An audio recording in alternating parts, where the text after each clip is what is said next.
Senior Minister, thank you very much for making the time and welcome to NUS. Very happy to be back. Thank you, sir. And may I also say welcome to the 328 students who are not from NUS and come from all over Singapore. I think a lot of you may not know, and in fact quite a lot of NUS students may not know that part of NUS was actually not NUS. It was a country club just across the road. Some of you may have been in primary school or kindergarten at the time, but in 2013, the country club became what we know today as University Town. And the guest of honor who officially declared that open was then Prime Minister Lee. So we are so happy to welcome you back again, sir. If I may start with that and think about Singapore and the competing needs of a small country, land use, of course, being one. How much do you think, sir, that being a small country has defined us as Singapore, and what other elements do you think are present? I think being small is a very deep part of our psyche. If we weren't small, people wouldn't call us a little red dot. But when they did call us a little red dot, we took pride in that. And it's a key part of what makes us a Singaporean. Because some of what makes us a Singaporean is what we make of ourselves, right? It's very important. How successful we can be, what our ideals are. We believe in multiracialism, meritocracy. We believe in the national pledge. And we also have a certain spirit of Singaporeans. And the way we look at the world, the way we interact with one another. These are things which are within our control. Some things we can't change. For example, geography. We are tiny, but what is even more important is that surrounding us are countries which are not tiny at all. And therefore we become a little red dot. And that's never going to change. I think our history, that's happened. You can add to it, but it will not change. I mean, we've existed since 14th century, Temasek, Singapura. Raffles came, made this a colony, British possession, a British colony. We went through Malaysia. We became independent. And that journey is what made Singapore what it is like today. That history can't change. Then you have our demography, multiracial, Chinese majority, Malays, Indians, Eurasians, and others. And I think that's very deep in our psyche too, which has made us also what we are. So I think all these add together, and if you ask a Singaporean what it means to be one, all these will be somewhere in his mind.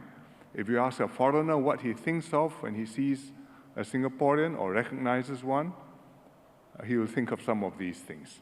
That's why the little red dot was a name not given by us to ourselves, but by a certain foreign president who said, that little red dot, look at that huge sea of green in Southeast Asia. Singapore is just this little place. We are proud of that. Thank you very much, sir. Can I ask you a little bit about the shared history and what Singaporeans think of ourselves? That's a little bit about society. The first was about country, and the second about the sort of society that we are. As you say, the little red dot is a name conferred to us, not meant as a complimentary term, but one that we have made something to be proud about. Yes. And that requires all of us to think of ourselves a certain way. Well, you have to have a certain confidence. If somebody says you're a little red dot, I'll say, yes, I'm little. I shall show you I can shine. And you have to take pride in it and feel that this is my place. I belong here. I have ownership of this place, and will make something out of it. And I think that makes Singapore tick. and make Singapore what it is. If we didn't feel like that, then this would just be another one island out of maybe, I don't know, 20,000 islands all over Southeast Asia. And there are any number of them, but this place is on the map. So do you mean, so there was like in 1999 when Prime Minister Goh Chok Tong at the time had talked about the Singapore tribe, and he thought that if to be a strong sort of sense of identity, we needed to identify ourselves as a tribe. But he thought that to make a real tribe, it will be built only when we have gone through fire together.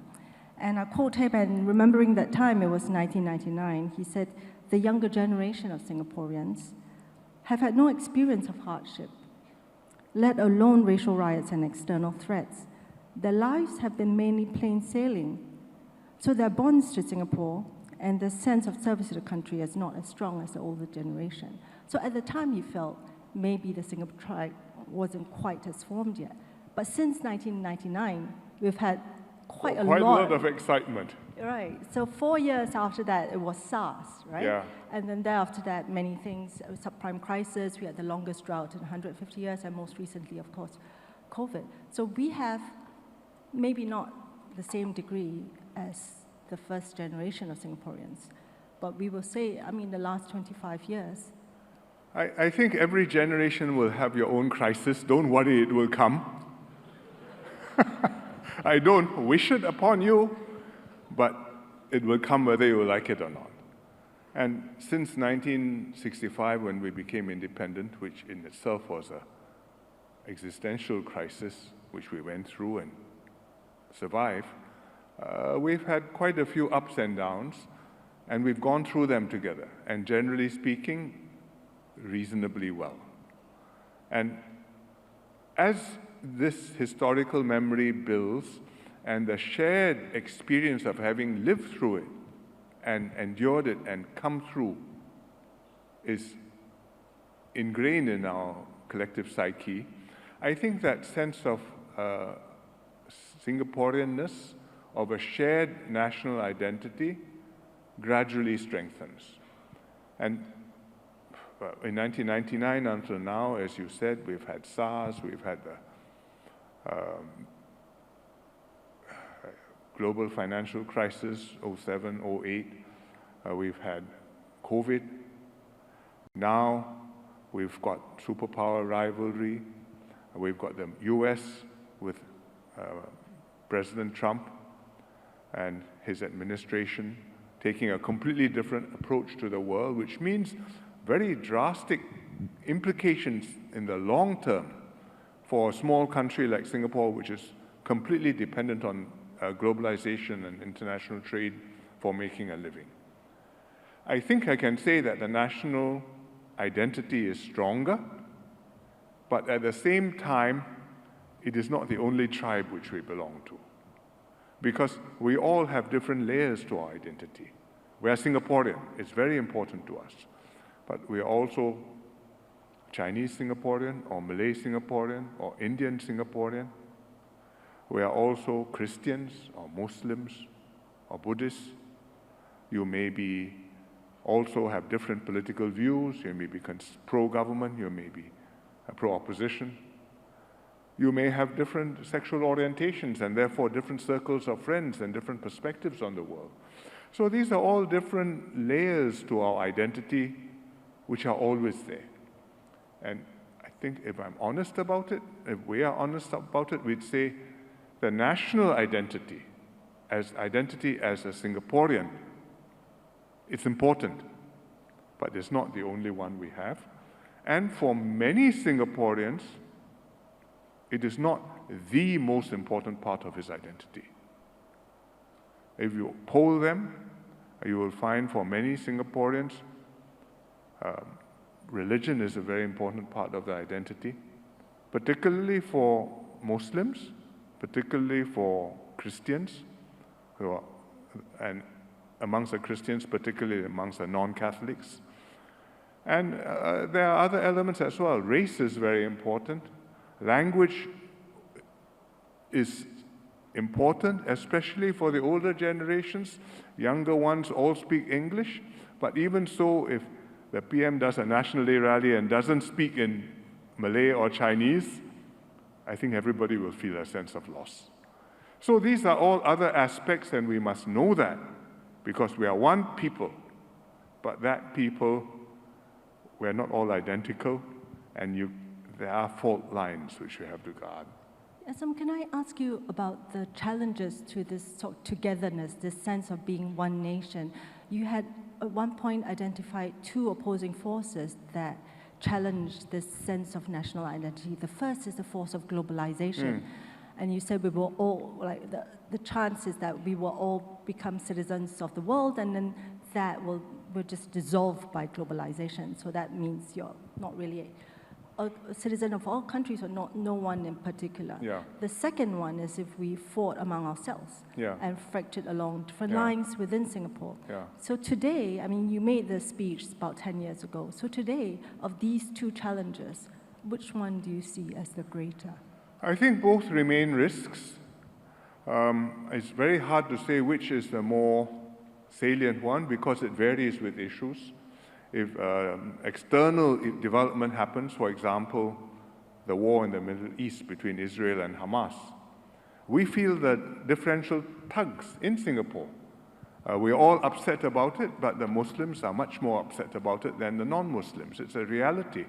It's natural. If something happens in India, the Indian Singaporeans, many of them, will have a much closer interest in that than non-Indian Singaporeans. If something happens in China or in Taiwan, again, there are different pulls, and that's a pull on the majority community in Singapore. And you're talking about very powerful external forces. China's influence in the world is growing. India is developing, and with Mr. Modi is taking a much higher international profile. The war in the Middle East is going to go on for a very long time in one form or other.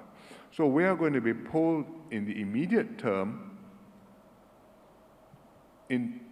from time to time in very different directions. And our job is to resist that and to remember, yes, I'm Muslim, or I'm Chinese, or I'm Indian, but I'm also Singaporean, and I do owe something here, and I belong here, and I should look at the world starting from here. That's now. If we look at it in a somewhat longer term and ask what happens to Singapore maybe 20, 30 years from now? We're all educated quite well. Many will have gone to university. Already about half of Singaporeans go to university, and probably over the lifetime more will. I have skills, I can travel, and maybe it's a little bit harder now, but quite a lot of countries will be willing to take me. And what is it which is going to make me feel that I'm Singaporean and I belong here? If I'm Japanese, it's quite clear, right? I mean, the Japanese, first, ethnically, they are more homogeneous. Secondly, language-wise, most of them speak mainly Japanese. And it's a significant big chunk of islands. You belong there. That's who you are. Now, in Singapore, we belong here. We think this is who we are. But at the same time, individual Singaporeans could belong in many other places. What makes you decide you want to be here and this is your home? And it can't just be the char kway teow or the durian. It has to be something deeper. And that takes time to build up. You know, this really, I mean, the question of what makes a Singaporean choose to be Singaporean. Yeah. And as you know, Mr. Rajaratnam said, being Singaporean is not ancestry, but choice and conviction. Yes. And he meant it in a very specific way, though, not the choice like where do you want to be, what do you want to make, where do you want to make your home, how do you decide what nationality. He meant it so in a specific way to say, the commitment to Singapore, being Yeah. Singaporean to him, and he said being Singaporean means forgetting all else in your commitment to Singapore. Well, I think forgetting all else is a very tall order. Mr. Rajaratnam believed in it. He was an idealist. He himself held that uppermost. For, as I explained, for many people, being Singaporean is important, but it may not be the most important part of your identity. And we have to accept that that's the way people are. That's the way Singaporeans are. And so, you don't necessarily wake up every day and say, well, just as I say my daily prayers or mantra, every morning I don't stand up and recite the pledge to myself. We're Singaporeans, right? But it's just one aspect of my identity, and I have to decide how important I want that to be. For the first generation, for Raja's generation, in the early years, when he said it's choice and conviction, what were the choices? Either you decide to stand up and fight for the kind of Singapore which we believed in, which comes back to one united people regardless of race, language, or religion, or you choose to, nowadays they will say tang ping,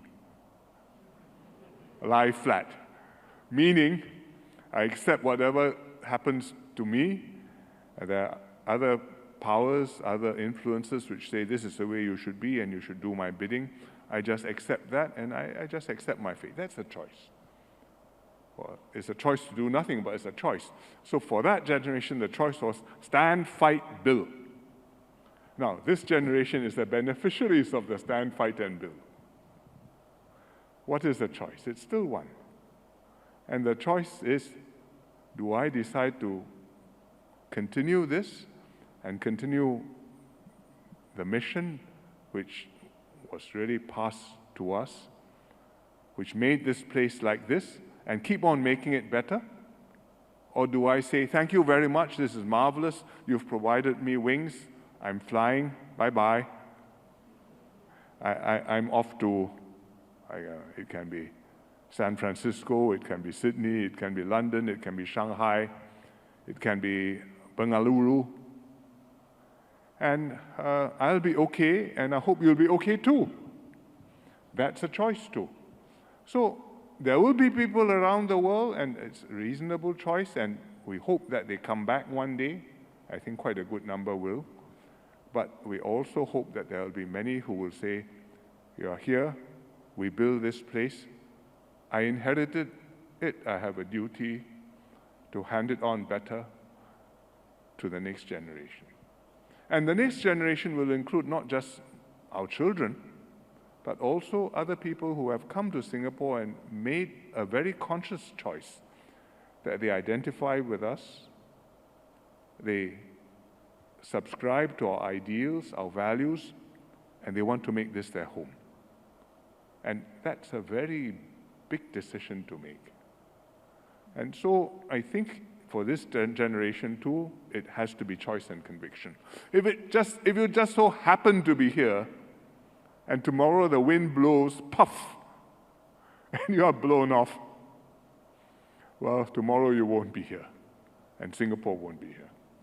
So there's a certain set of values and core values that we all sort of must subscribe to and feel strongly for.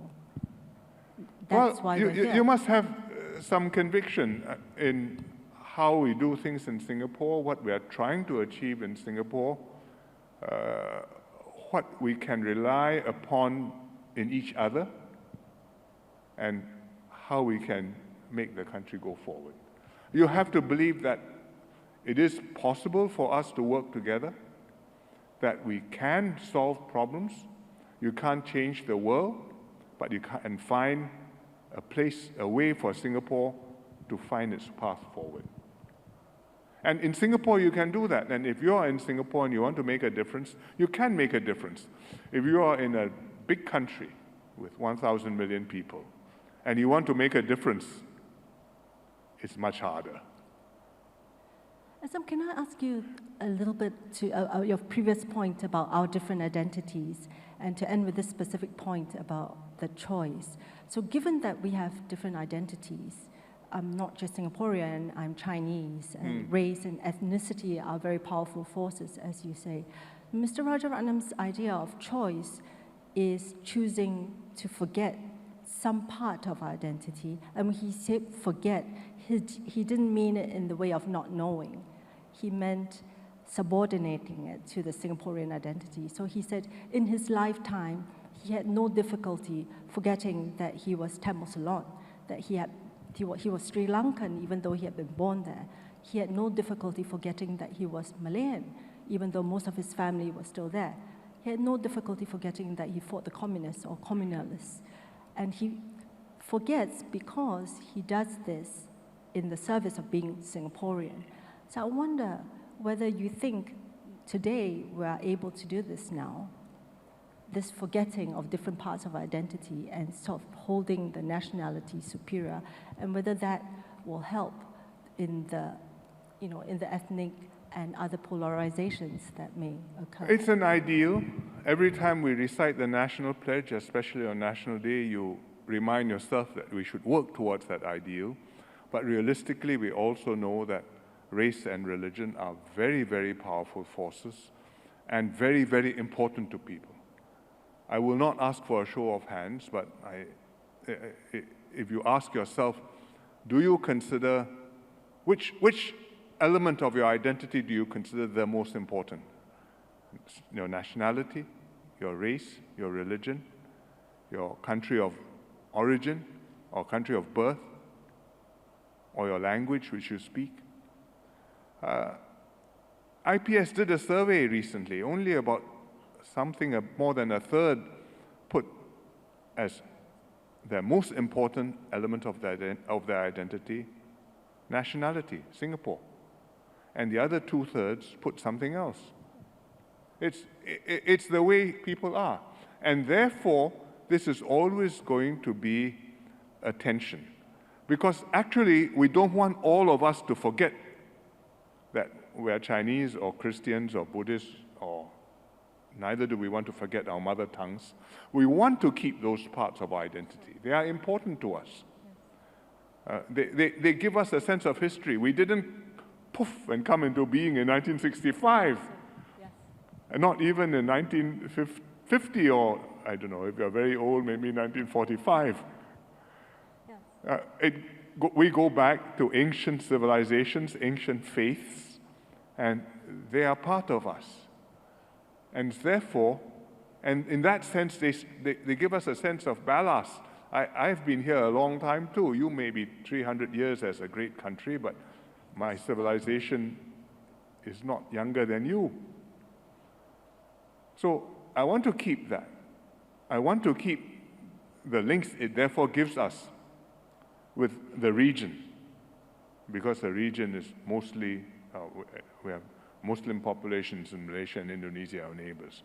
I want to keep the links with China or Taiwan or Hong Kong, because we speak their language, we're familiar with their culture. I want to keep the links with South Asia, with India, even with Sri Lanka. And yet, I don't want to be co-opted by them and be subsumed by them, or follow what is happening there, regardless of what it means to Singapore. And that is very, very challenging. So what it means to Singapore really is the glue that holds all of us and defines us Singaporeans. So there has to be something there is something which we hold in common together. We've grown up here, we've grown up, our friends are here, our family is here, we've made contributions here, we hope to do things here. This place is our home, and this place has its own interests. You are not a Chinese island, you are not an Indian island, you are not a Malay island or a country, you are a Singaporean country. And it's quite fundamental to us. Rajaratnam, in 1975, when he first went to China, took great pains to explain to his hosts that Singapore, we are majority Chinese, but please do not misunderstand, we are not a Chinese country. We are a multiracial country which happens to have a Chinese majority. And therefore, we treat you as we want to be your friend, but remember that we are a different country.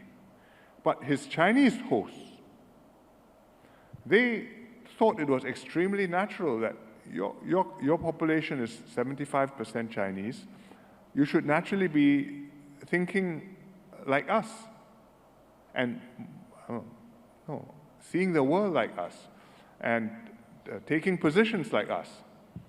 And they are very puzzled when we look like them, we sound like we share culture with them, and yet we don't quite have identical interests.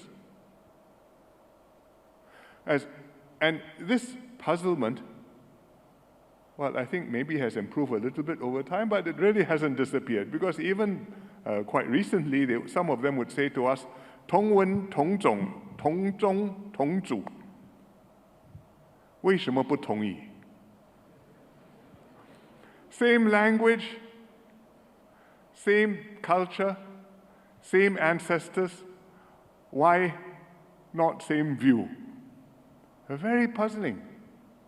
And yet, if we don't maintain the same view, very often we can agree, we work together, but sometimes we have to disagree, and you have to understand, well, we have different national interests. And if you don't understand that, then you cannot be a Singaporean. You cannot have a Singaporean identity. Sam, shall we take some questions? Yeah, sure. So maybe, may I invite anybody who wants to ask questions? There are 6 microphones, mic 1, 2, 3, 4, 5, 6.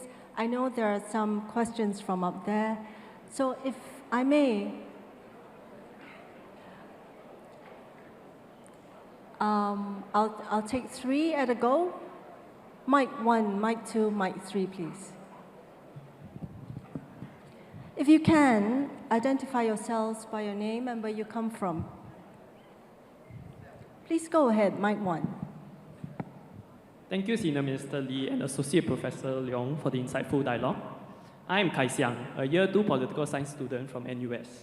I would like to ask, given the evolving demographics in Singapore due to generational shifts and increasing aspirations as we become a developed nation, how can the government, through initiatives such as SG 101, encourage collaboration among Singaporeans to safeguard our national identity? Thank you. Mic 2, please. Hi, good evening, Senior Minister, Prof. Leong Jing. Hope you enjoyed your trip to Japan. Anyways, my question is, how can we ensure that Singaporean youth feel a sense of belonging in their own country, especially as they pursue aspirations in the global market and foster a connection that reminds them that Singapore will always be home? Thank you. Thank you. Mic 3, please. Hi, good evening, Senior Minister Lee and Associate Prof. Leong Jing. Thank you for taking time to come down to speak with us. I would like to ask, how can Singapore balance economic growth with social equity to ensure that all segments of Singapore, including the disadvantaged, have a fair opportunity to thrive and contribute to the nation's success? Thank you. Thank you. Asim, should we take these 3 or did you want more? I'll take these 3 questions. First, how do we encourage collaboration to safeguard or strengthen our national identity? I think we're doing it in a lot of ways. The PM had this Forward SG initiative, which involved a lot of Singaporeans. There are any number of volunteering opportunities and service opportunities, including participating in all kinds of campus activities. Basically, roll up your sleeves and do something.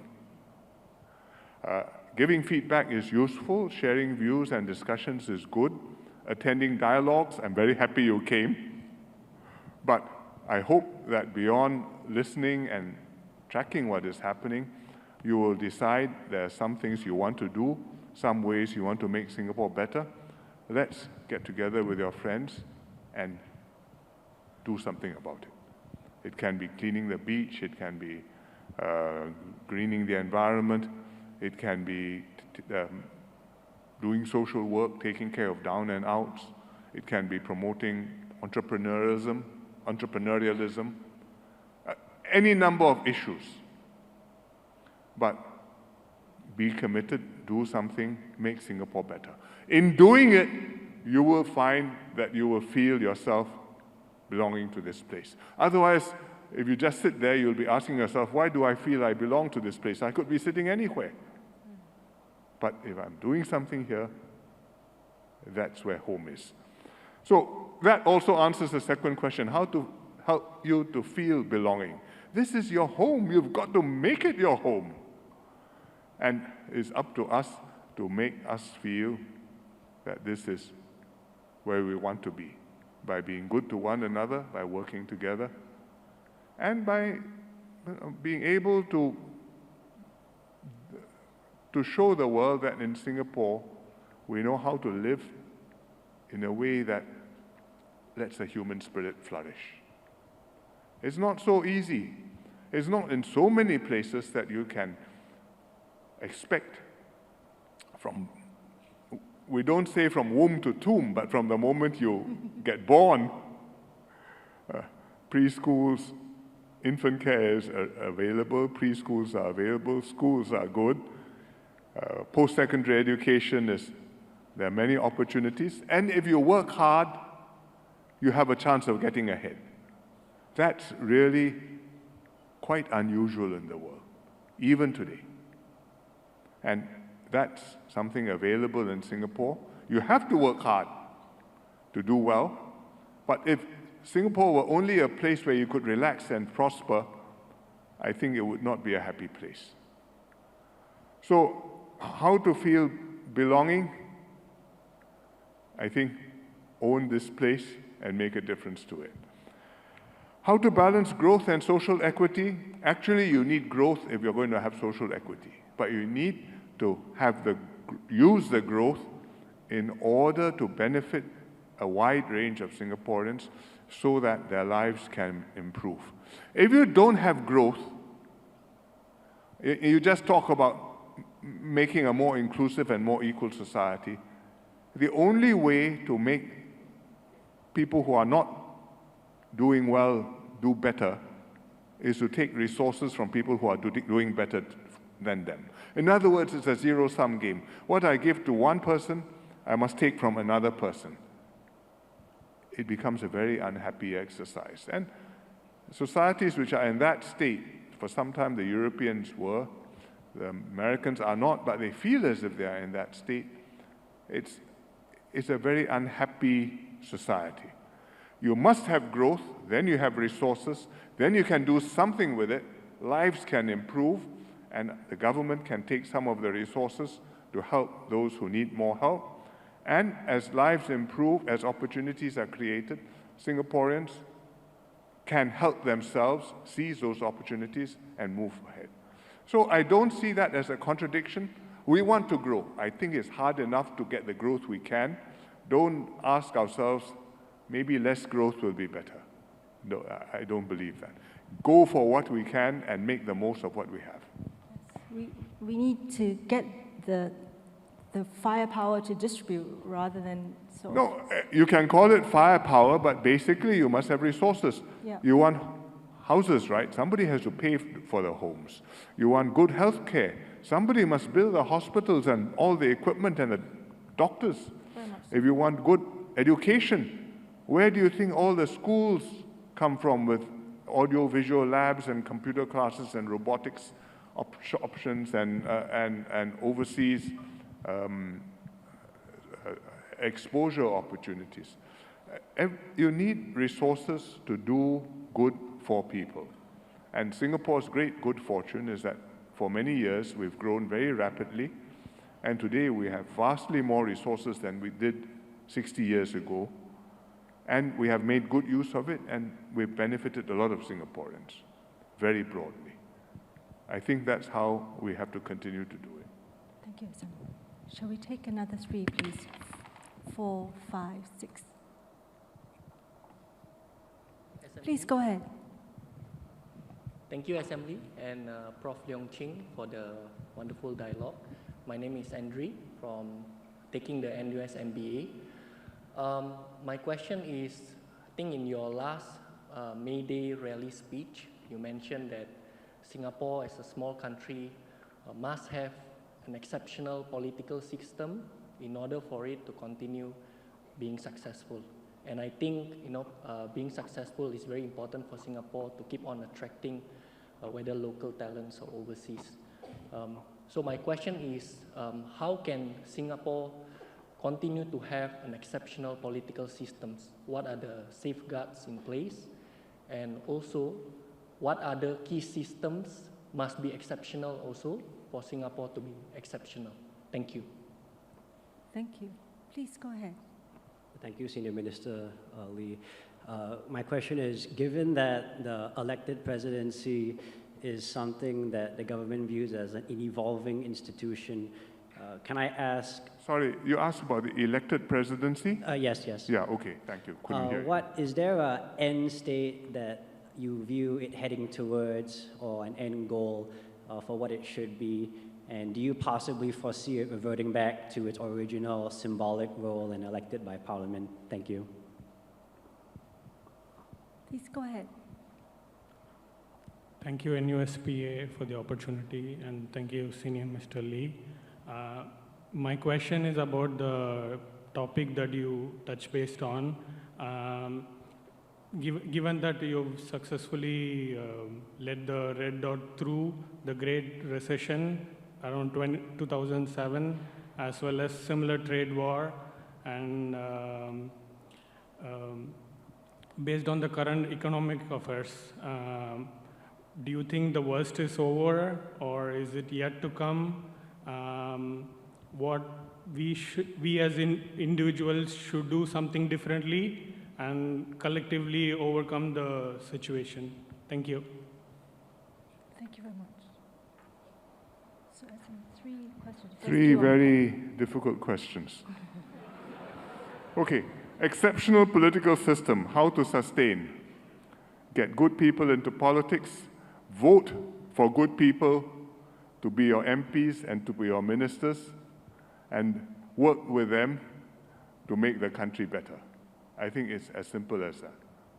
If you can't have good people in politics, or if good people can't get elected, or if they're elected, they can't get things done, then I think the country cannot function the way it has done. You look at, I know this is an open forum, so it's very difficult for me to say, but you look at the newspapers over the last 2 weeks, just within our region, from quite close neighbors to slightly further away neighbors to slightly further away neighbors. How many riots have you seen? How many changes of ministers have you seen? How many changes of prime ministers have you seen? Okay? I was visiting somewhere recently, and an old man, 90 years old, said to me, "You have met many of our leaders over the years." I said, "Yeah, 10 over 40 years." He said, "Tell me about them one by one." So I gave him my impressions of some of them. But, Japan is a country which works. And yet, is it fulfilling its full potential? It's very difficult to say, because when leaders change over rapidly, it's very difficult for you to have the time to make big changes, important policies, move people, leave a lasting mark. And because you haven't had time to leave a lasting mark, then the next person comes in and he has a hard time, and, well, the country still works. But in big countries, sometimes politics is like that. In a small country, if politics is like that, you can look at some other small countries which are like that, and in fact, just yesterday there was another small country where the Prime Minister changed in South Asia. And I think Singapore will be finished. So what do you need? You need good people, you need the voters to understand that, and you need a sense of mission. So good people come in, they don't say, I'm capable, I take advantage. Well, it's my opportunity to be the boss. It's your opportunity to be the chief slave, to help look after the country so that you can hand it over and it's better. Does politics work like that elsewhere? Very few places. But in Singapore, we have made it work like that for quite long, and I think we should try and keep it like that for as long as possible. What else has to work in order for that for this to become possible? I think you need a society where where we all feel that we are Singaporeans together. You have that national identity to grow. And I talked about race, language, and religion. If you divide along race, language, and religious lines, and the country is split, you can't have good government, you can't have a good economic growth. You cannot have a more just and equal society. It's impossible. You have to be united as one Singapore. And it's not just race, language, and religious lines. You could be divided by social class, because the people who are down and out see no hope getting up. The people who are doing well see no reason to pay attention to those who are not doing so well. And you may be all carrying the same red passport, but you are really living in different worlds and not really feeling much connection to one another. And there are countries which are very much like that too, including in our part of the world. And we cannot afford to be that. You have to be quite a united society where everybody feels a stake, everybody feels that the country is working for it, and then you can have politics which are working well. And that depends on a lot of people feeling that I've done quite good out of this system. I have a responsibility to help this system work better and to help more people succeed like me. Yeah. And I would say everybody who is in this room counts as someone who's done not badly out of the Singapore system. You've benefited from it. You are continuing to benefit from it. And you rely on it working so that in your working life, in your adult life, you will have a society which is happy, which you can live in and be proud of. So that's an exceptional political system. The exceptional political system requires the exceptional voter, I guess. It requires exceptionally sensible voters and responsible voters. Very much so.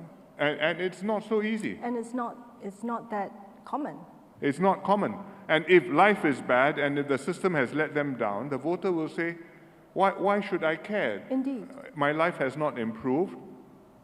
What does it cost me to let's just pull the house down and start again.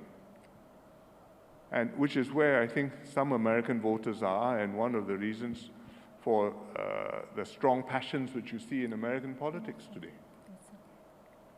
So that's one. The elected presidency, will it continue evolving? I think yes. I think the shape is now more or less what it needs to be.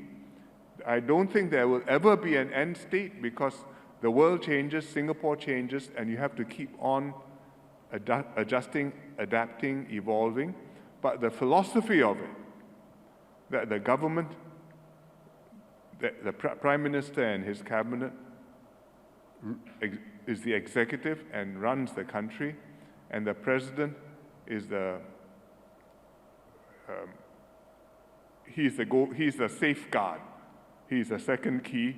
He just makes sure that the reserves are protected and key appointments are protected, and it's some safeguard against things going very wrong.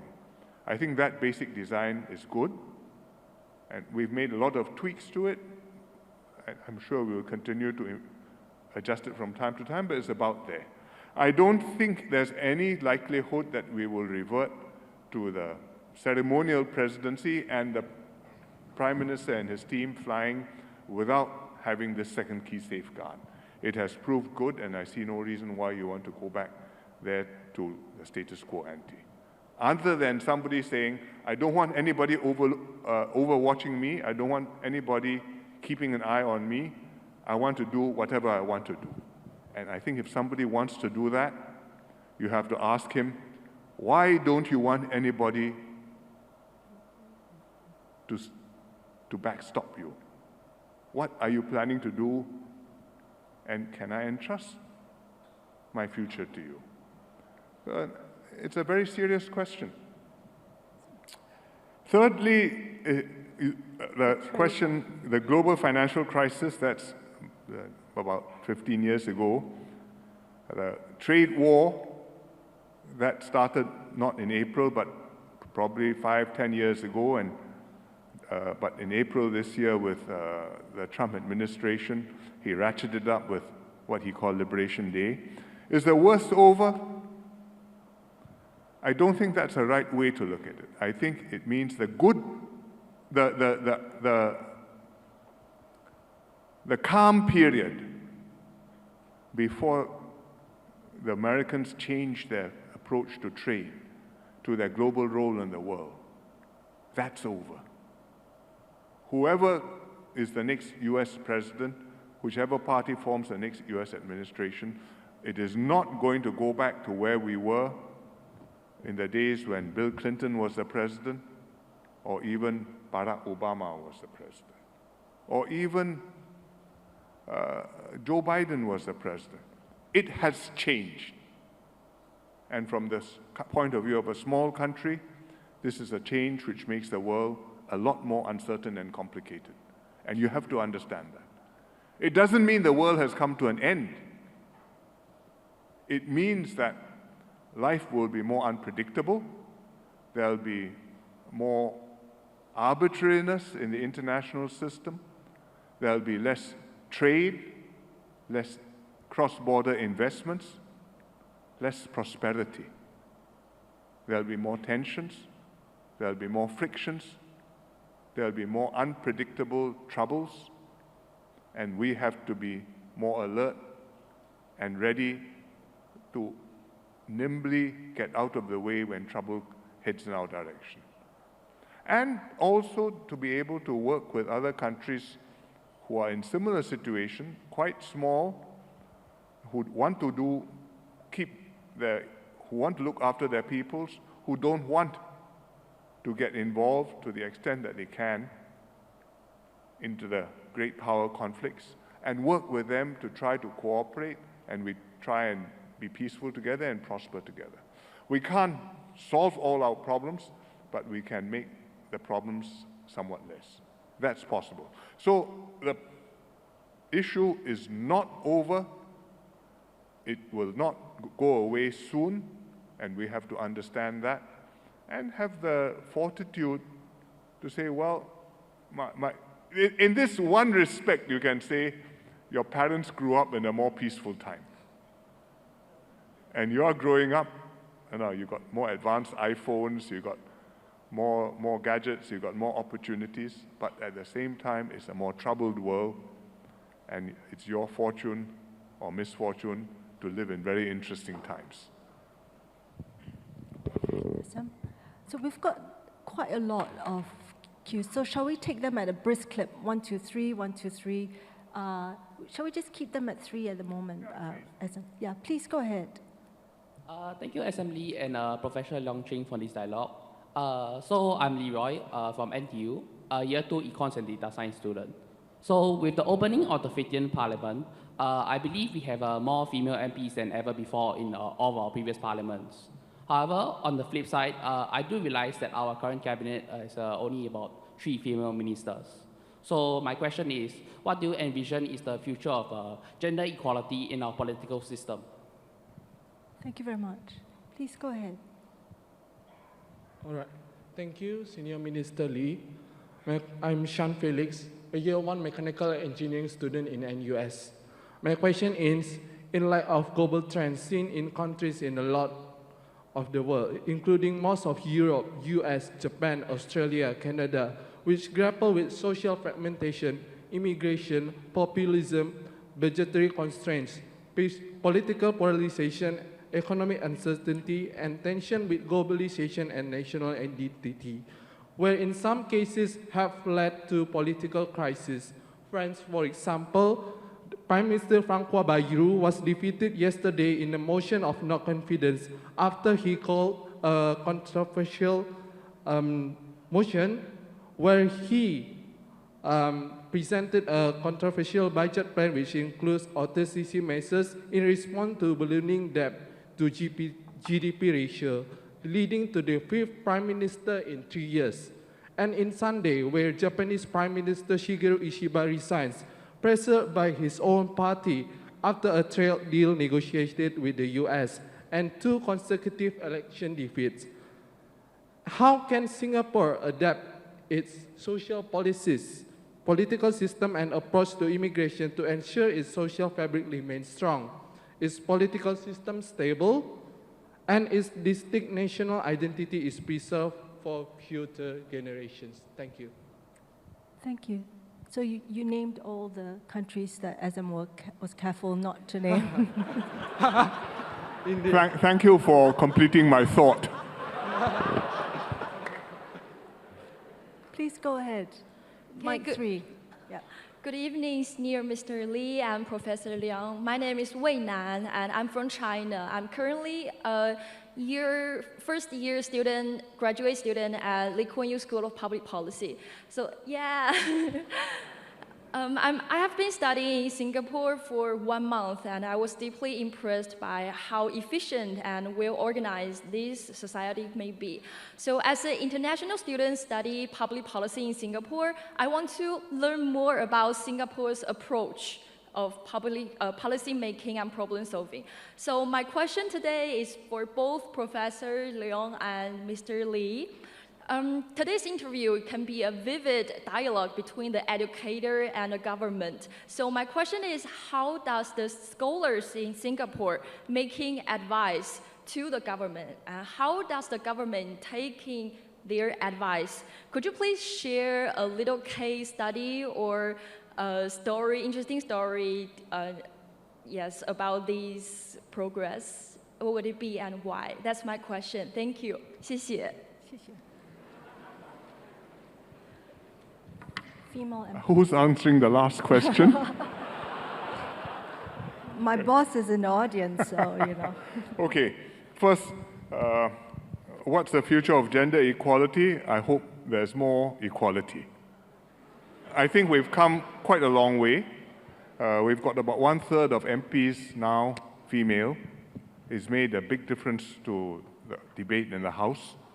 The issues which are raised, the quality of the debate, I think it's the range of perspectives which are aired.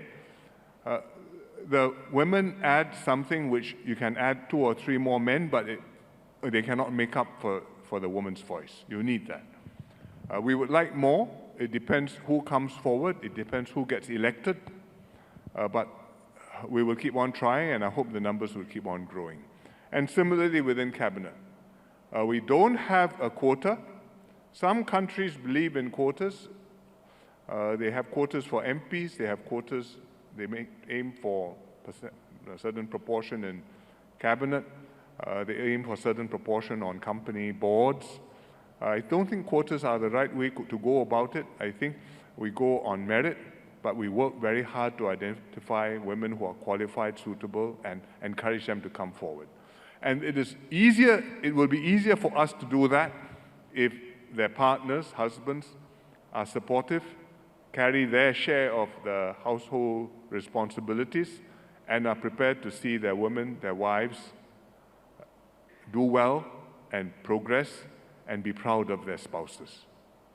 It's a social thing. And I can tell you that it's harder for a woman to be an MP than it is for a man to be an MP, because the expectations on her are higher, her home responsibilities probably are heavier, And she walks a very tight rope. Because if she's aggressive, they'll say, wow, so fierce. If she's gentle, she says, this is 小姐. So it's very difficult. And our women have felt that. But they've come forward. We are proud of them. And I hope they encourage more to come forward. I hope with the right policies and on the right side. Social fragmentation, how to keep the social fabric strong? Well, first, have a good government. Secondly, have policies which will make sure that everybody can benefit from it, and all the segments feel that they are represented and their interests are taken care of. But it's not just material interests, having enough income, having jobs and a better life, but also that you have a place where you are respected and people treat you with pride and don't look down upon you. Life is not just about dollars and cents, it's also about your pride in yourself and your sense that other people have respect for you and treat you as an equal member of society. And I think it's very important for us to do that. And that's why we encourage a hawker center culture.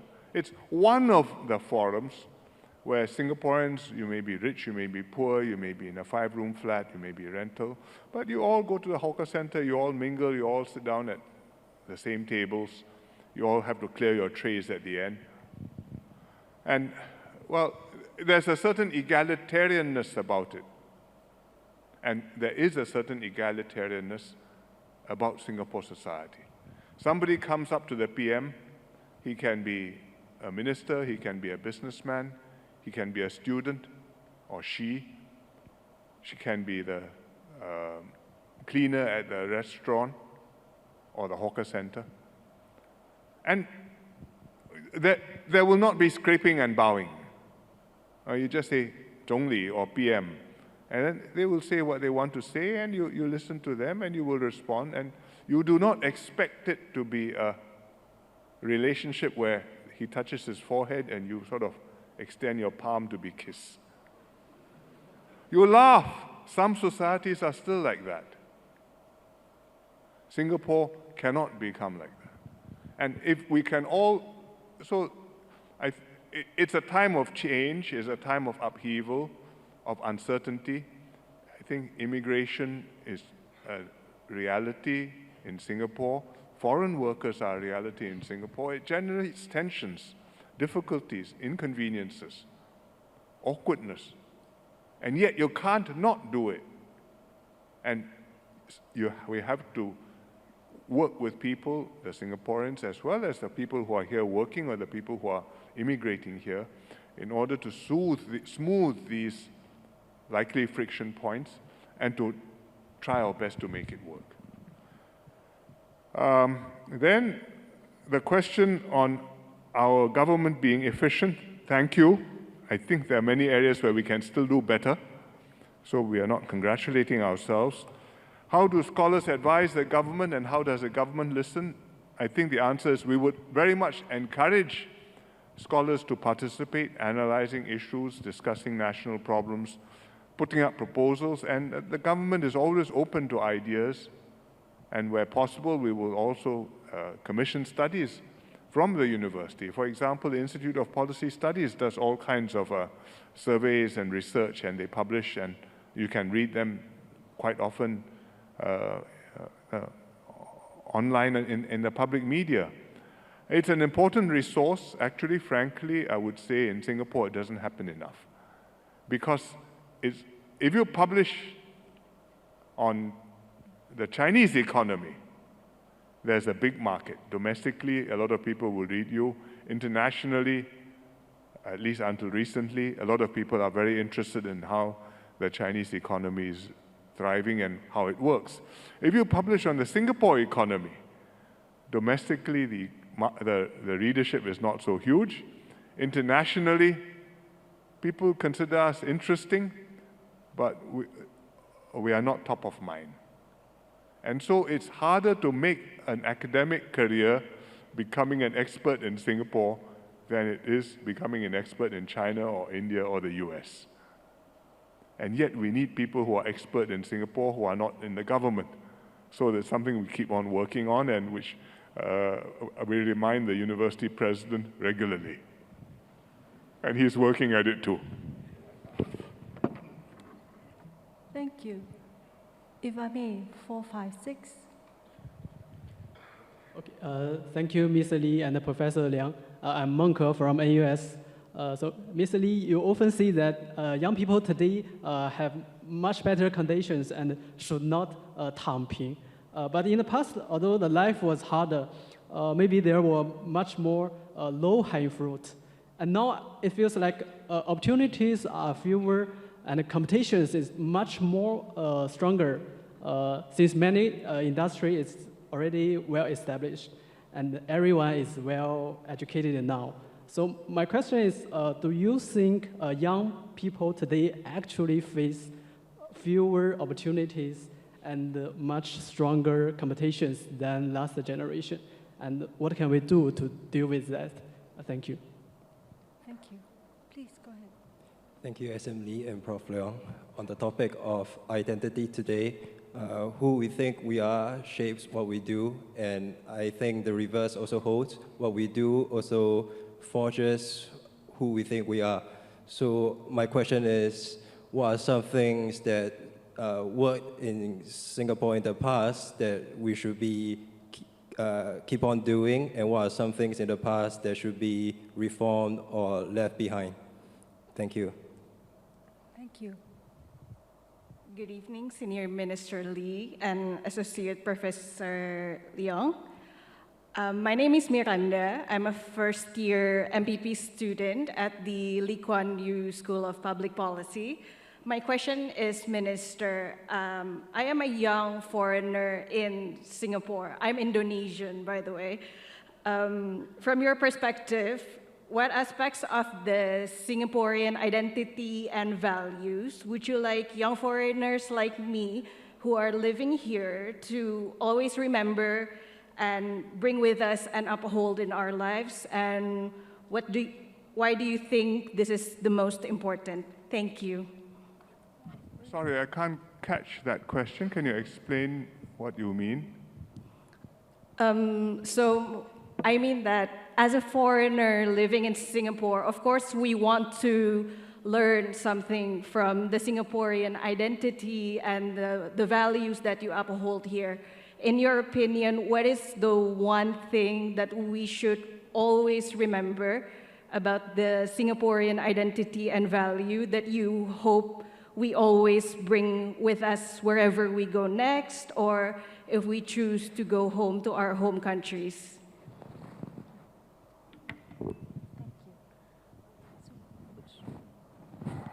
Okay. First of all, is life harder now than before? I think the competition is more visible. If you are in China, they call it 内卷. That means excessive, intensive competition. Hence, you have 996, 9 a.m. to 9 p.m., 6 days of the week, as well as 24/7. So there is fierce competition.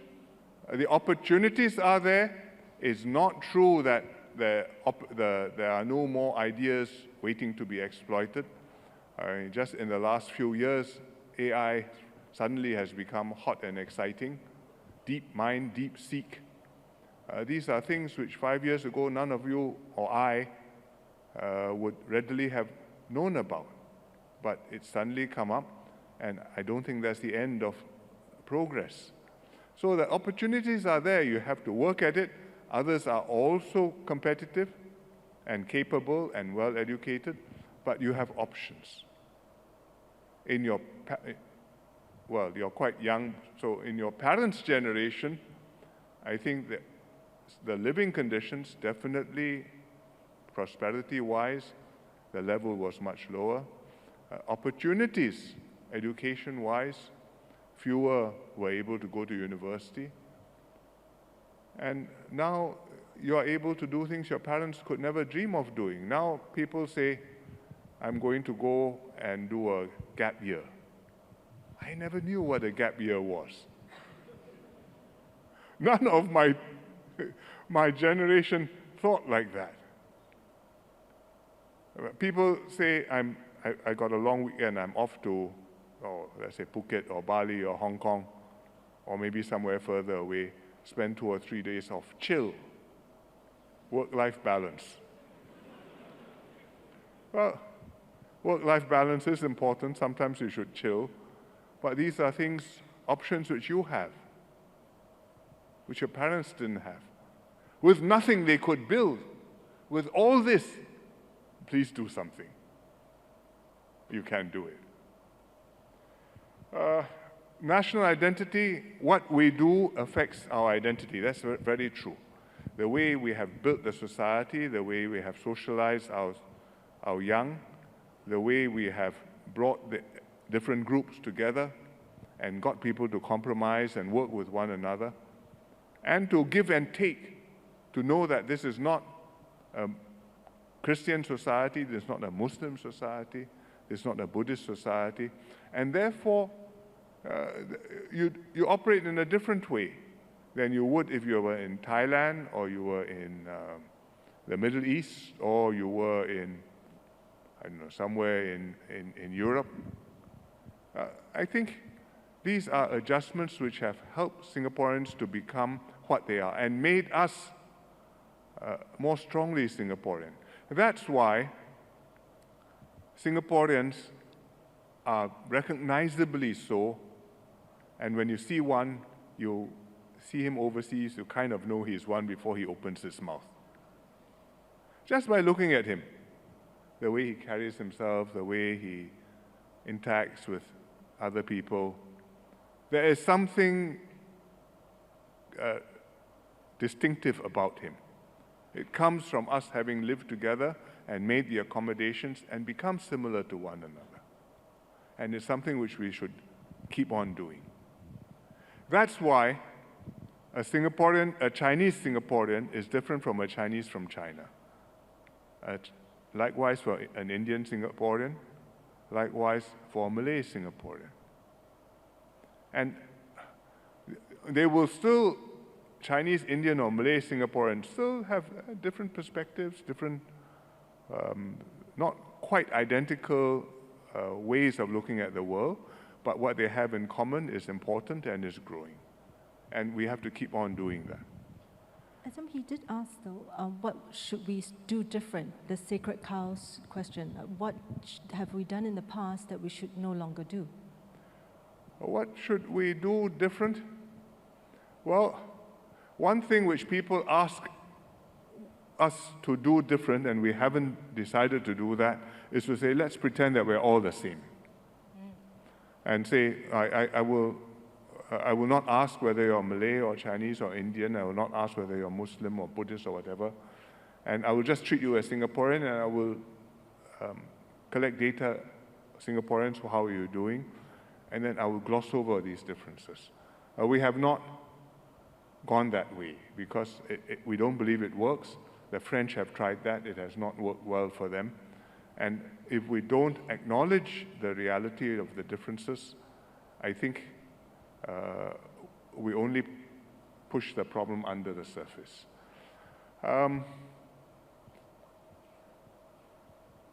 I think over the years we have made adjustments which have in fact gone the other way in order to allow people to express themselves more in their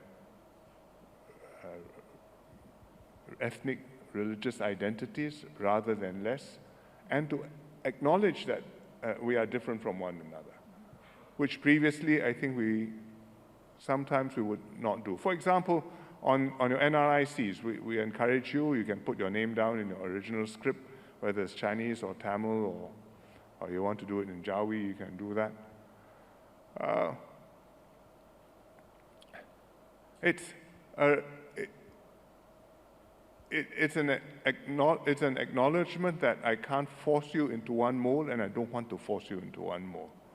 I think we have to keep on making that adjustment, that balance. And sometimes we want to push a bit more towards accommodating differences. Sometimes you want to say, let's try to be a bit less spiky in our differences. Yeah. So it's a balance between the common space. It's always a balance. Yeah. Then the question is, what about Singapore that we would like international students to bring home with them?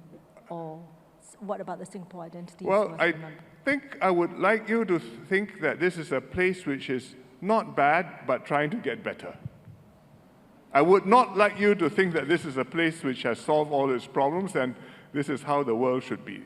I mean, even for Singapore, we haven't solved all of our own problems, much less solve other people's problems. But we are doing not bad. That so is many things we can Singaporean improve. answer. No, that's a very important part of being Singaporean.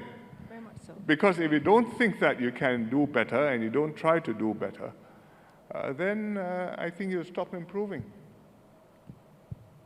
Yes. Yeah. Shall we go this way? Oh, I see we have far busted the 3 people line limit, but it's so exciting to see so many questions. So if we sort of go, maybe, shall we be brave and take 6 at one go, or shall we keep it at 3? Because we have like 5. Okay, shall we keep it at 3, but really chop? Yeah, please, 1, 2, 3. Go ahead. Hi, my name is Sanjay Adit. I'm a CS and Maths student. Increasingly in Singapore, we are seeing English become the dominant language. Is it still important for us to study Chinese, Malay, and Tamil? What kind of ballast do studying these languages give us in the modern world? And how can we create a strong language environment for the next generation, and for my generation as well? Thank you very much. Thank you. Please go ahead. Good evening, Senior Minister Lee and Prof. Loong. I'm Theo from Victoria Junior College, Year 1, and I appreciate the sharing, Minister, that each era has a crisis of its own. So my question is in relation to that. Regarding the driverless Singapore debate, where there's a dilemma where if a car swerves and saves driver but kills the pedestrian, or does it swerve and save the pedestrian but hurt the driver? So what is a long-term solution that really benefits the social welfare and also the Singapore social fabric as a whole regarding this debate? Thank you very much. Theo, sorry, your question is? What are the long-term solutions regarding this that can save Singapore's fabric and is viable in long term? But it relates to the moral dilemma of whether to kill the pedestrian. No. I meant like... What I meant is the driverless car itself. Yes, but it regards the dilemma of having that. Yes. Understood. Thank you, Theo. Thank you. Evening, Senior Minister Lee and Professor Leong. With the rollout of the Brian, Year 1 Political Science. With the rollout of the Culture Pass in celebration of SG60, what other relevant conservation efforts do you think we should be taking to keep the culture and art scenes alive, especially with the globalization and the homogenization of personal identities? Thank you. Language. I am not sure where to begin. What is the point of learning? I think it's part of our identity. I mean, part of me is that I don't just speak English, but I understand Chinese, I speak Chinese. As it so happens, I understand Malay, I speak some Malay. And it anchors me. I don't feel I'm a second-class English speaker. I go overseas, people say, oh, wow, your English is so good, pat you on the head. Oh, I'm Singaporean. I'm not American, I'm not British, I'm not Australian. I speak English, it's my working language, but I am Singaporean, and there's a certain culture and heritage which I belong to. And the language is an important part of it. My Mandarin is not as fluent as my English, even though I went to Chinese school, but it's something which I try to keep alive and work at keeping alive, and which is an important part of me. And we hope that for the new generation, learning their mother tongues in an environment where, in fact, their working language from a very young age is not their mother tongue, from the time they go to school, will help them to keep some of this cultural identity and ballast. And I think it does work, at least for people who are now young adults, it has worked. They learned in school, they probably struggled and maybe, I don't know about curse and swore, but probably grumbled and complained about the difficulties of learning the mother tongue. But something went in, and then later on, when they become an adult and they go to work in Greater China or in the region, they find that there's something there which they can build upon, and they become fluent. And some of them are even capable of negotiating contracts not in English. So there is practical use, but actually there's also important psychological significance to knowing your mother tongue. I know who I am and where I trace my ancestors to in many generations, and what culture they have handed down, and I have kept some of, even if I have been influenced by so many other things in this modern world. So I think it's important. How to keep the language environment, that's a perpetual struggle. One of the things we are trying to do is to make AI chatbots speak to you in your mother tongue so you can practice a bit more.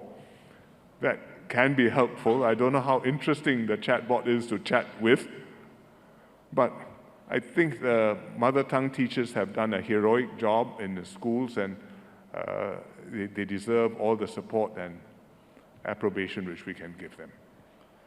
I can't quite catch the question of the driverless car, and if it swerves and hits somebody, who's to be held responsible?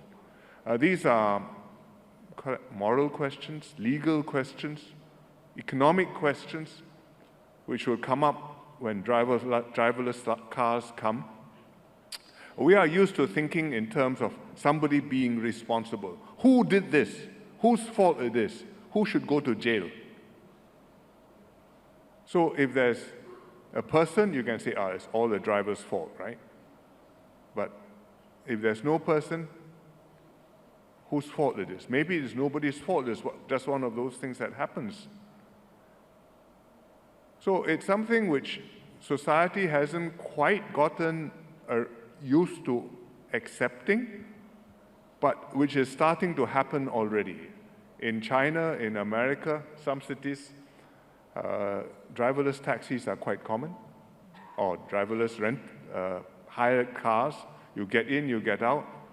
There's no driver. I'm sure at some point some traffic accident will happen, and then there'll be soul searching.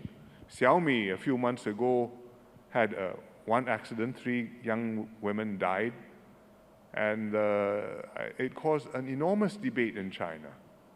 And yet, if you look at it statistically, a driverless car is probably safer than a driver in the car.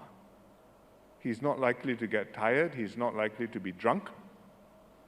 He's not likely to be looking at his phone when he's supposed to be driving. There'll be flaws, there'll be accidents, but statistically, fewer people will die.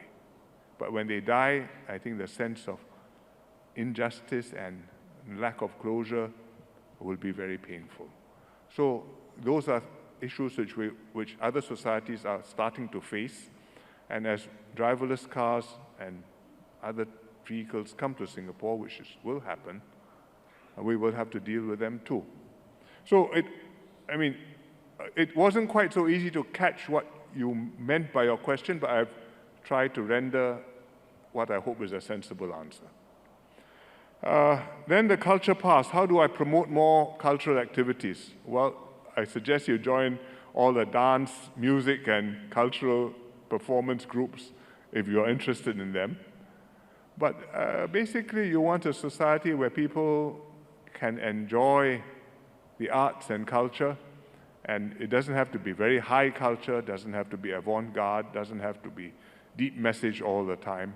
It can be a Hsien Loong concert, it can be a dance or a percussion performance, or it can be just a picnic in the park and you have some orchestra there giving you popular songs. Enjoy that. Life is more than about just bread and water. And I think in Singapore, the cultural scene is more vibrant than before.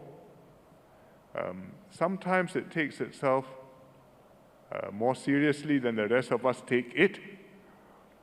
But, well, people have passion, and I say, keep on working at it. Thank you, please. Senior Mr. Lee, I am Him Ho from NUS MBA. So I appreciate your point. You mentioned that super rivalry between superpowers, conflicts and wars might ultimately come back and challenge the Singapore national identity, as well as might expose social divides. So my question is like this. At this juncture, do you think the government should develop an official rhetoric and educate the people, or instead, this should be an issue for the people to decide and influence the government? Thank you. Thank you. Hi, I'm Bai Yingjie, and I'm an exchange student currently studying at the NUS. This semester, I studied some course about artificial intelligence and robotics, and I found the development of AI and robotics is really fast, which may change our current wave of life. Which also may impact our future employment. Yes. May I ask you what advice you are given to us, to our young generation? And by the way, in the age of AI, what roles may Singapore play on the world stage in the future, especially with the globalization and the Singapore's location that you just mentioned? And thanks one more time. Thanks. Thank you. Yeah, thank you very much.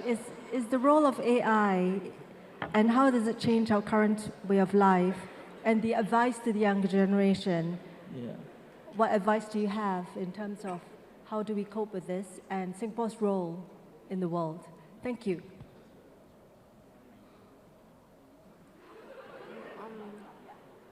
Thank you, Senior Minister Lee, for the insightful sharing. I am Jolene, a Year 2 Chemistry major in NUS. My question is, since Singaporeans balance race, religion, and nationality differently, what do you think are the most important common values that can hold our identity together in the future? Thank you.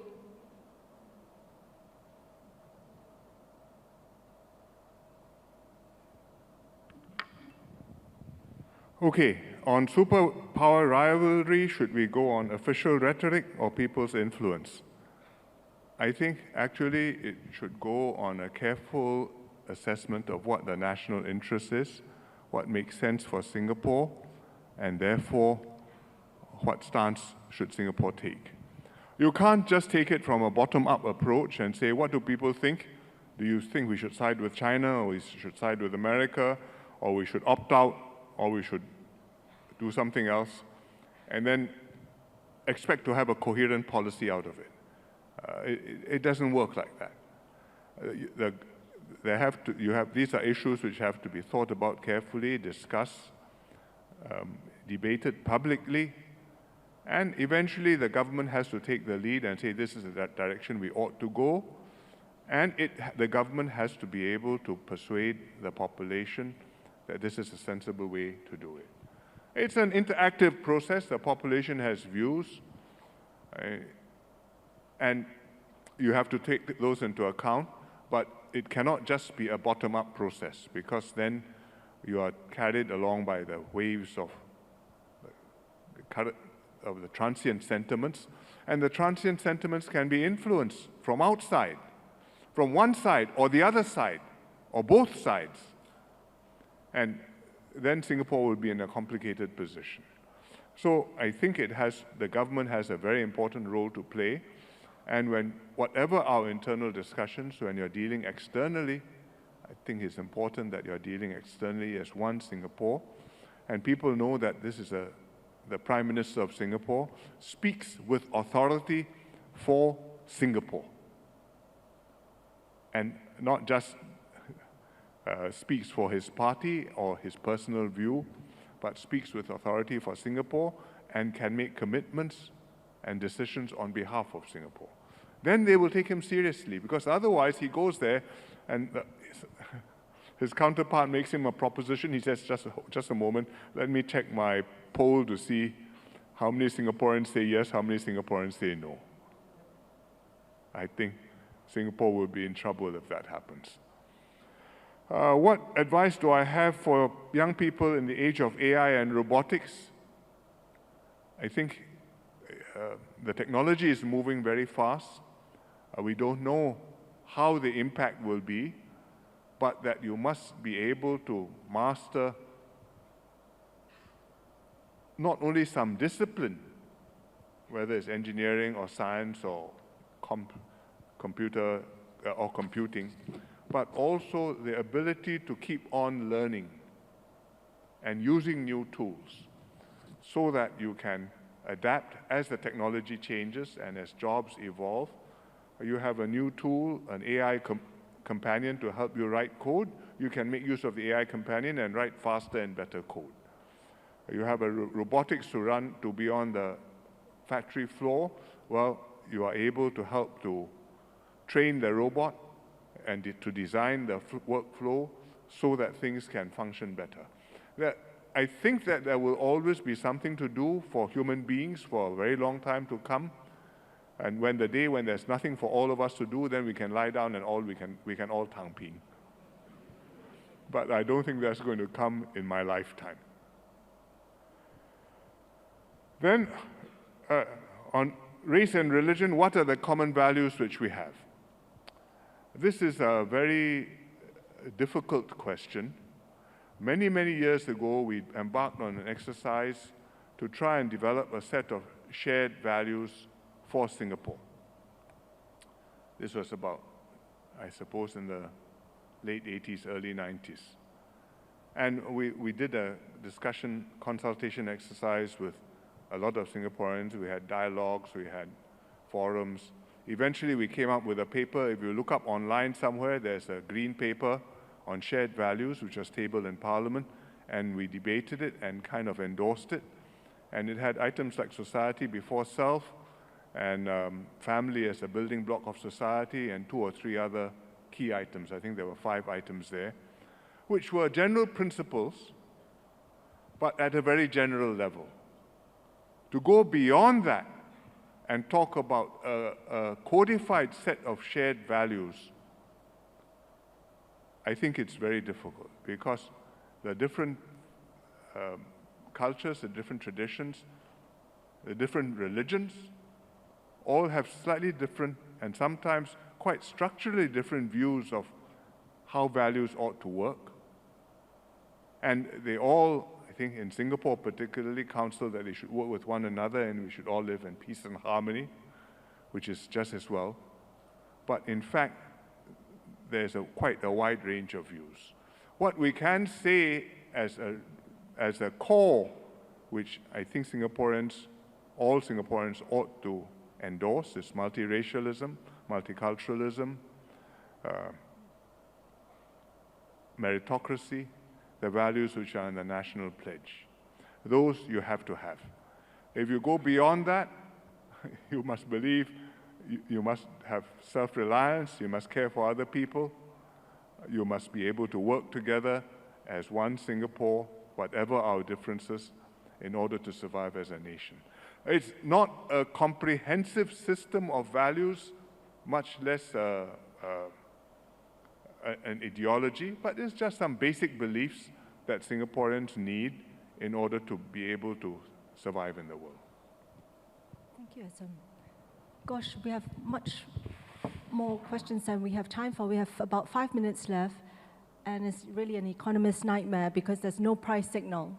So I think maybe some degree of randomness, mic 135, and I think we just have time for the last 3 questions there. So mic 1, mic 3, mic 5. I do apologize for disappointing the rest of the people in the queue. Please go ahead, mic 1. Thank you, Assembly and Prof. Leong. I'm Yu Jun from Year 2 NTU Psychology, and my question is, throughout your long career, I was wondering if there's any moments that deeply touched you or made you feel an immense sense of pride, and if you could share that with us. Thank you. Sorry, I didn't catch that. What is it which, you said deeply touching? Throughout your long career, were there any moments in your whole career that you feel deeply touched you or you felt an immense sense of pride? Thank you.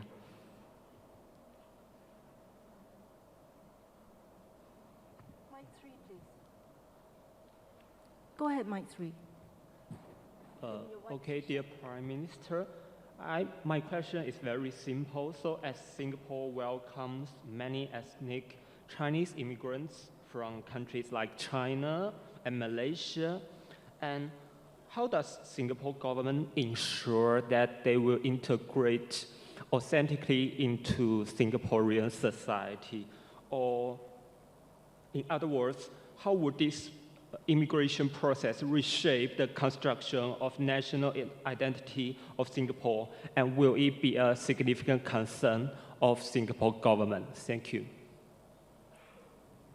Thank you. Please, go ahead. Thank you, Mr. Senior Minister and Madam Professor. My name is Jia Ming, and I'm a Year 1 student from the NUS.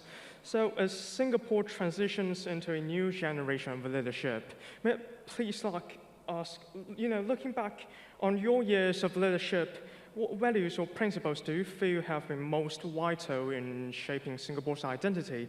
And how would you like to see this carried forward and reinterpreted by the next generation of leaders in a rapidly changing world? I didn't catch that. Yeah. So as Singapore transitions, which values have been most vital in shaping the Singapore identity?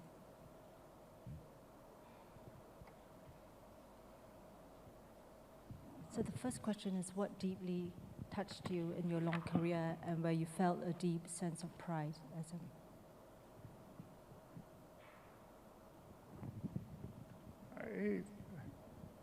I think it's very difficult to say. I mean, you live through a crisis like COVID, and you watch the people on the front line serving, putting their lives at risk, and helping others and keeping others safe. You have to take your hat off to them. They do it every day. I visit them once in a while.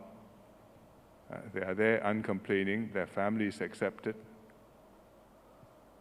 And you know you can rely upon them. It's this sort of thing which gives you confidence that in a crisis you can depend on Singaporeans and makes you proud of Singaporeans. There are other moments, but I think if you want to ask about recent ones, that's one occasion. Integrating new immigrants, many come from China or are ethnic Chinese, but we actually have a mix of immigrants from different sources and different ethnicities, and we try and keep the balance of the ethnic mix in Singapore. We have to integrate them, meaning that we would like them to fit into our society. If they've married into a Singaporean family, that's easier. If they come as a couple or as a family already formed, then it takes more effort, and we have a kind of citizenship journey which we encourage them to, which they are required to participate in. But actually after that, we continue to encourage them to participate in community events, and work with their neighbors, work with their friends, and be part of the society. These are things which take time. It doesn't happen just by itself, but we have been working at it, and I think over time we will have some impact. What are the most important values which have guided Singapore's evolution? I think the ones which I listed, I would not like to rank them. I mean, the pledge is fundamental, meritocracy is fundamental, multiracialism is fundamental, self-reliance is also fundamental. If you're not, and as well, our ability to work together with one another. I think all of these together have made Singapore succeed the way it has done. If you look forward another 60 years, I think Singapore will have changed. It must have changed. Because if in 60 years' time Singapore looks the same as today, we are sunk. The world will be different. We will have to adapt with the world. And our values will remain, but our policies, our responses, our structures which we have built in society, the strategies for our economy to prosper, all those are yet to be invented. So if you say the previous generation had low-hanging fruit, I think all these fruits are out there. Some require ladders, some do not. Go there and make sure you grow them and pluck them. And then we will be all right. Thank you, Hsien. I'm going to ask you to share your closing thoughts, but I'm also going to ask you one question, Hsien. What is the most Singaporean thing about you? Actually, I would say that I believe there's a right way we can do things and do things better. And if we are not there, which we never will be completely there, we should keep on trying to work hard at getting there. As PM, I used to go visiting other countries, and people will ask me, and I will explain to them how we do various things. And they'll ask me about anti-corruption, and I'll tell them how our CPIB works. Or they'll ask me about HDB, and I'll tell them how public housing, and I'll tell them about HDB, or the CPF, or national service. And they will look at me, and then they will talk to each other and say, and then they will tell me, this is completely alien to us. It's like you come from outer space. Because in Singapore, we actually think each problem should be tackled and each problem can have some solution. Maybe not a permanent solution, maybe not a perfect one, but it has some solution. And you can work at it, and we can make things better, and then we will work at it again. And our politics and our society and our population allow us to do this. But in other countries, it's not that they don't have smart people, it's not that they don't have ideas or understanding of what has to be done, but it just cannot be done. And therefore, the people no longer believe it can be done. But I believe in Singapore it can be done. And I think that faith is something which many Singaporeans have and which we should always keep. And we should make sure that we can always do something about the problems we have. So I spend my time, well, I don't spend my time, but from time to time, when I need to get something done, I become a mystery shopper on behalf of the government. Because I need to go to MOM to do something on their website, I need to go to CPF to check my account, I need to interact with IRAS and get some items sorted out. And I look at the interface and say, surely we can do better. And so I send them a suggestion. And I tell them, this is just a suggestion. Please take it seriously, but think how's the best way to make things better. And I think if we had more mystery shoppers, we would have better services, and we would have a more involved and engaged population who would feel, if I think something can be better, I can do something about it, and it will improve. And then that answers the question which I was asked earlier on, how can you make me feel this is home? The answer is, I can advise you to do the things which will make you feel it is home. which it is. The most Singaporean thing about USM is that you complain to the different agencies. No, I encourage.